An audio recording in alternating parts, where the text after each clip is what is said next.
EC স্বেচ্ছাচারী এবং বৈষম্যমূলক আচরণ আমাদের সাথে করছে। আপনি যদি ব্যাখ্যা দিতে না পারেন তাহলে ইলেকশনাল কমিশনার হিসাবে আপনার ওই চেয়ারে থাকার কোনো বৈধতা নাই। প্রতীক প্রশ্নে আমরা কোনো ছাড় দিব না এনসিপির পক্ষ থেকে। আপনারা জানেন কয়েকদিন আগে ইলেকশন কমিশনকে আমরা একটা চিঠি দিয়েছিলাম, শাপলা পেতে কোনো আইনি বাধা নেই বা অন্য কোনো প্রেশার ফিল তাদের করা উচিত না বলে আমরা এই মর্মে একটি চিঠি দিয়েছিলাম। সেই চিঠিটা তারা নিষ্পত্তি না করেই অসাংবিধানিক ওয়েতে, স্বেচ্ছাচারী ওয়েতে তারা আমাদেরকে আরেকটা চিঠি দিয়েছে আজকে, এবং তারা আমাদেরকে বলেছে যে এই প্রতীকগুলো থেকে বরাদ্দের জন্য এটা খুবই হাস্যকর একটি বিষয়। আমরা যখন 21তম বিংশ শতাব্দীতে বসবাস করছি, তারা সেখানে আমাদের প্রতীকের তালিকায় রেখেছে আলমিরা, উট পাখি, কাপ পিরিচ, থালাবাটি, এই ধরনের যেগুলো আমাদের অলরেডি সোসাইটি থেকে অবসোলেট হয়ে যাচ্ছে, এই ধরনের প্রতীক রেখেছে। অর্থাৎ তারা যে সংশোধিত প্রতীক করেছে ইলেকশন কমিশন, সেখানে তারা জনগণের ম্যান্ডেট এবং ডিমান্ডকে তারা রেসপেক্টফুল ওয়েতে নেয়নি। সামাজিক যে আমাদের সোশ্যাল যে ভ্যালুসগুলো রয়েছে সেই বিষয়গুলো তারা সম্মান করে নাই। তা আমরা সেই জায়গায় আমাদের বক্তব্য হলো, প্রতীক প্রশ্নে ইসি স্বেচ্ছাচারী এবং বৈষম্যমূলক আচরণ আমাদের সাথে করছে। আমরা এই গণঅভ্যুত্থানের পরে বাংলাদেশে একটি স্বাধীন নির্বাচন কমিশনের দাবি জানিয়েছিলাম। নির্বাচন কমিশন যে সকল কার্যক্রমে তাদের হাতে নিয়েছে তা আমাদের সংবিধানকে প্রশ্ন করে, এবং বর্তমান যে ইলেকশন কমিশন রয়েছে তা একটি স্বেচ্ছাচারী এবং দলীয় বাহিনীর একটি দলীয় অফিসে পরিণত হচ্ছে। আমরা গত 2 মাস ধরে চলা তাদের সাথে যে আলোচনা, সেখানে আমরা তাদের যুক্তিতর্কগুলো খণ্ডন করেছিলাম। প্রথমে তারা সাংবিধানিক প্রশ্ন এনেছিল যে আমাদের যে ন্যাশনাল প্রতীক রয়েছে সেখানে শাপলা রয়েছে, কিন্তু তারা বলেছে তারা শুধু শাপলা ছাড়া অন্য কিছু দেখতে পায় না। আপনারা এখানে দেখতে পাবেন যে এখানে উপরে তারা রয়েছে, এই তারাটা জাতীয় সমাজতান্ত্রিক দল জেএসডির প্রতীক হিসাবে ইসি থেকে তারা নিবন্ধন পেয়েছে। তারপর হলো এই প্রতীকের মধ্যে আপনারা দেখতে পাচ্ছেন যে এখানে হলো ধান রয়েছে, যেটা তো স্পষ্টত দেখা যায়।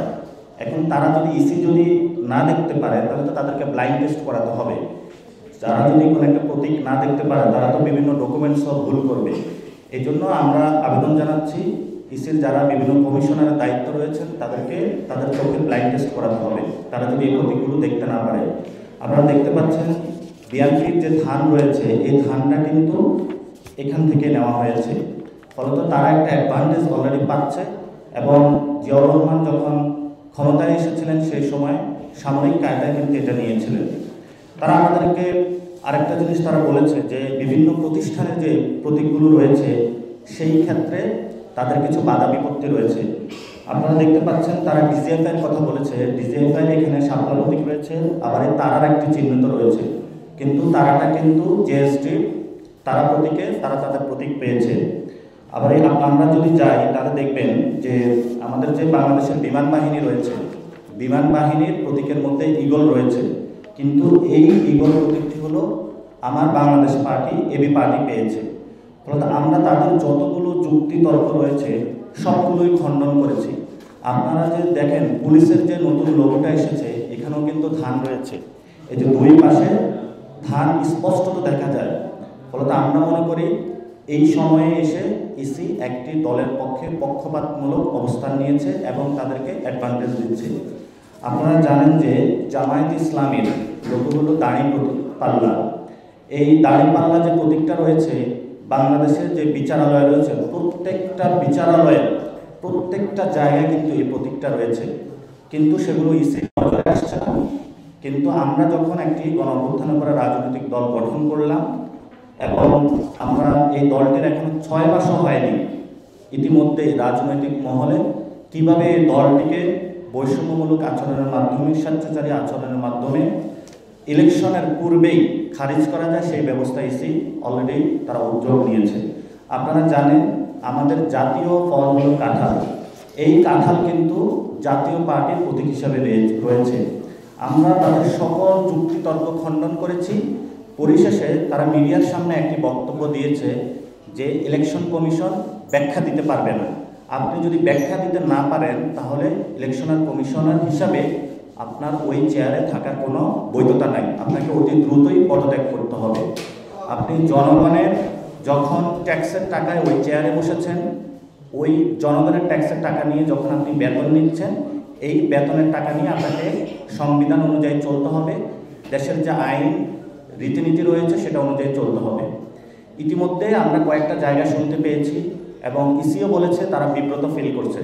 সে জায়গাতে আমরা বলবো তাদের পিছনে যে অদৃশ্য শক্তি বিরাজ করছে, সেই অদৃশ্য শক্তিকে ইসির দায়িত্বে মানুষের সামনে তাদেরকে উদ্ঘাটন করার জন্য আমরা তাদেরকে রাজপথে রাজনৈতিকভাবে মোকাবেলা করব।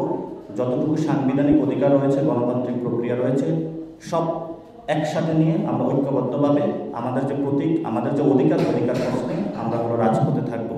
প্রশ্ন আসে যে প্রতীক যদি ইসি না দেয় তাহলে আমরা কী করব?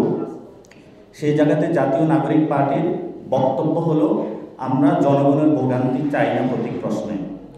আমরা জনগণকে সাথে নিয়ে সাংবিধানিক এবং গণতান্ত্রিক প্রক্রিয়ায় যতটুকু আমাদের সক্ষমতা রয়েছে এবং দেশীয় যে আইন রয়েছে তার ভিতরে আমরা আমাদের প্রতীক প্রশ্নে আমাদের এই সংগ্রাম আমরা জারি রাখব। বাংলাদেশের প্রান্তিক জায়গা থেকে প্রত্যেকটা জায়গায় মানুষের মনে মগজে এনসিপির প্রতীক হিসাবে শাপলা অলরেডি স্থান করেছে।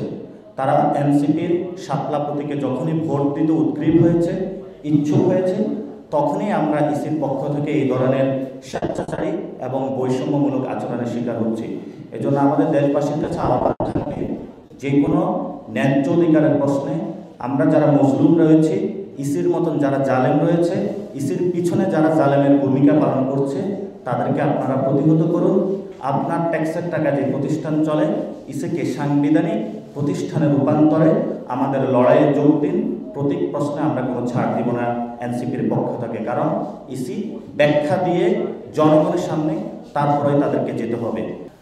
আমরা আমাদের প্রথম যে চিঠিটা দিয়েছিলাম সেখানে পরবর্তীতে চিঠিটা আমরা সংশোধন করেছি। আমাদের প্রথম হলো শাপলা, তারপরে সাদা শাপলা, তারপরে লাল শাপলা, এবং ওই চিঠিটাই বলবৎ রয়েছে। ওই চিঠিটা তারা এখন আমাদের উত্তর দেয় নাই, উত্তর না দিয়ে আমাদেরকে আরেকটা চিঠি ইস্যু করেছে, যেটা একটা স্বেচ্ছাচারী সিদ্ধান্ত। তাদেরকে প্রথমে ওই চিঠিটার উত্তরগুলো আমাদেরকে দিতে হবে। আর আমরা শাপলা পেতে কোনো আইনি বাধাও দেখছি না, কোনো রীতিনীতির বহির্ভূত কোনো কাজও দেখছি না। ইসি বরঞ্চ এখানে একটি স্বৈরাচারীমূলক এবং বৈষম্যমূলক আচরণ করছে। তাদেরকে এই আচরণ পরিহার করে দেশের এবং জনগণের পক্ষে দাঁড়ানোর জন্য আমরা তাদের কাছে আবেদন করছি। আমাদের যে দলীয় সিদ্ধান্ত, যেহেতু শাপলা প্রতীক পেতে আইনি কোনো বাধা নেই, ইসি যেহেতু স্বেচ্ছাচারী এবং বৈষম্যমূলক আচরণ করছে, আমরা নিবন্ধন শাপলা সহ চাই। এবং এই ক্ষেত্রে ইসি যদি স্বাধীন প্রতিষ্ঠান হিসাবে কাজ না করে, তাহলে আমরা মনে করি যে নির্বাচনও সুন্দর এবং সুষ্ঠুভাবে আসলে আয়োজন করা তাদের পক্ষে সম্ভব নয়। এটা প্রাথমিক যে আলামত, এটা এই প্রতীক প্রশ্নে ফুটে উঠেছে। ফলত সেখানে আমাদের যদি তারা স্বাধীন প্রতিষ্ঠান হিসাবে কাজ না করতে পারে, ইলেকশনের ক্ষেত্রেও আমাদের রিজার্ভেশন থাকবে। যেই ইলেকশন কমিশন বর্তমানে রয়েছে, এটা কিন্তু বিভিন্ন দুইটি দল ভাগ বটোয়ারা করে নিজেদের মধ্যে দিয়েছে। এই ইলেকশন কমিশনের অলরেডি আমরা জানিয়েছিলাম যে কিছু ইলেকশন কমিশনার এখান থেকে পদত্যাগ করতে হবে, যারা দলীয় জায়গার ভূমিকা পালন করছে। বর্তমান যে এক্সিস্টিং ইলেকশন কমিশন রয়েছে, তাদের অধীনে সুষ্ঠু নির্বাচন অসম্ভব এবং বাংলাদেশে একটি সুষ্ঠু নির্বাচন হতে পারে না। ইলেকশনের পূর্বে এই ইসির যারা কমিশনার রয়েছেন, কিছু কমিশনার পদত্যাগ করে যারা নিউট্রাল রয়েছে তাদেরকে নিয়োগ দিতে হবে।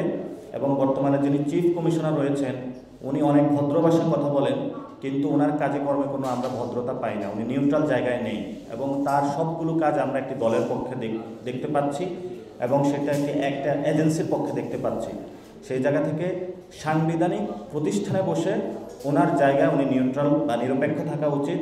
এবং যদি কোনো রাজনৈতিক দলের ক্ষেত্রে কোনো বৈষম্যমূলক উনি আচরণ করে থাকে, উনি এভাবে মিডিয়ায় বলতে পারবে না যে ব্যাখ্যা দিতে পারবে না। ওনাকে অবশ্যই ব্যাখ্যা দিতে হবে এবং জবাবদিহিতার আওতায় আসতে হবে। এবং যদি উনি জবাবদিহিতার না আসে, তাহলে হয়তো বা আমরা ইলেকশন কমিশন ঘেরাও দিয়ে ওনার পদত্যাগ করতে বাধ্য করবো ওনাকে।